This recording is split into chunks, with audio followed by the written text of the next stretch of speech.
I want to talk to you about Uma, a newly arrived migrant with 2 young children.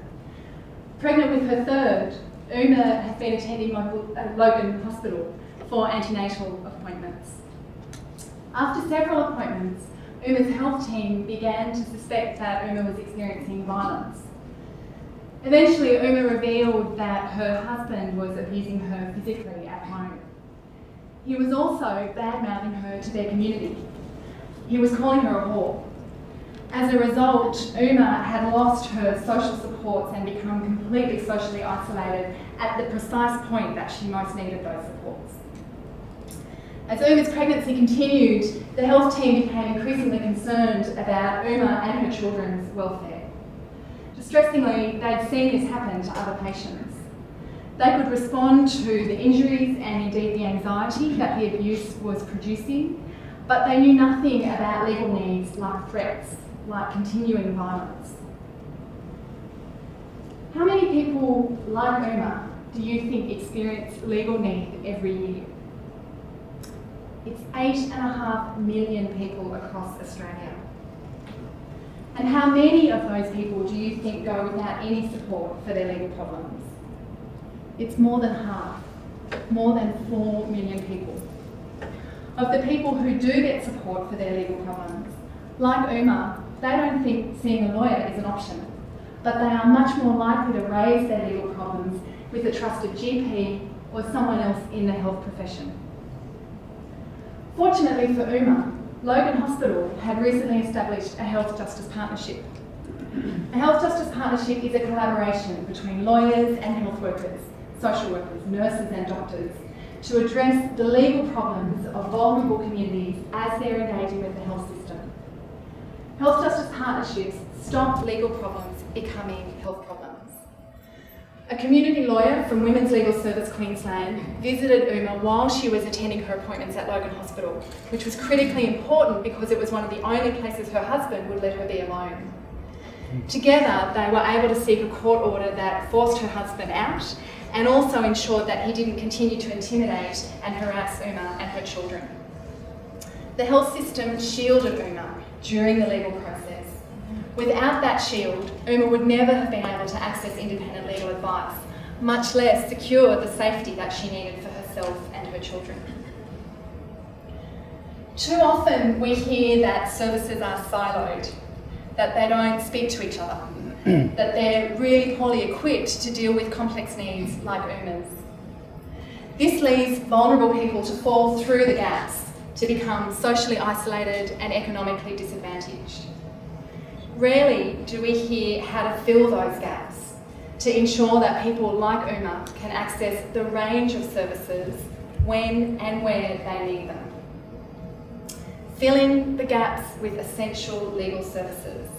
This is the solution offered by health justice partnerships, using the trust that people have with their health services as a bridge to accessing a whole range of other services like legal advice that so many vulnerable people need and that so many vulnerable people go without. Health justice partnerships also build capability in the health sector, helping health workers understand what kinds of problems amongst their patients might have legal remedies. As a solution, I love it because it just makes sense. But working in partnership is hard. It requires doctors, health workers and lawyers to build trust with each other for effective partnerships. And most of the practitioners at the moment are being waylaid by paperwork, by working out the agreements between their organisations to enable the partnership. If we can develop a template agreement that health justice partnerships can adapt in their local context, we can free up community lawyers and health workers to be where they should be, supporting people in need. It also takes a long time to help health workers understand the kinds of problems amongst their patients that have legal solutions. Just imagine that you're one of the maternal health nurses at Logan Hospital, aware of Uma's problem. Beyond monitoring her pregnancy, your hands are tied. You don't know who to go to try and stop the violence in Uma's life. This is why Health Justice Australia was created. As the National Centre for Health Justice Partnerships, we're supporting these partnerships expand and we're arming lawyers and health workers with the tools they need to work effectively in partnership. If we can raise $15,000 tonight with your generosity, we can develop a model legal framework, a template agreement, so that the paperwork is done and we can enable these partnerships to get off the ground and to build relationships between health and legal organisations to support the communities who most need them. With a further $15,000, we can develop an online portal. At the press of a button, we can provide access to vital information for health workers whose patients have legal needs. Information like the resource sheet that the Women's Legal Service in New South Wales developed for GPs working in Western Sydney whose patients were experiencing family violence. The Australian Medical Association liked the resource so much they rolled it out across their members in New South Wales. Health workers in Queensland are crying out for these kinds of resources. They know how to diagnose your diabetes. They know how to work with you to stop smoking. They don't know how to deal with the problems harming your health that have legal remedies, like family violence, like mould in public housing driving up respiratory problems, like credit and debt causing you anxiety.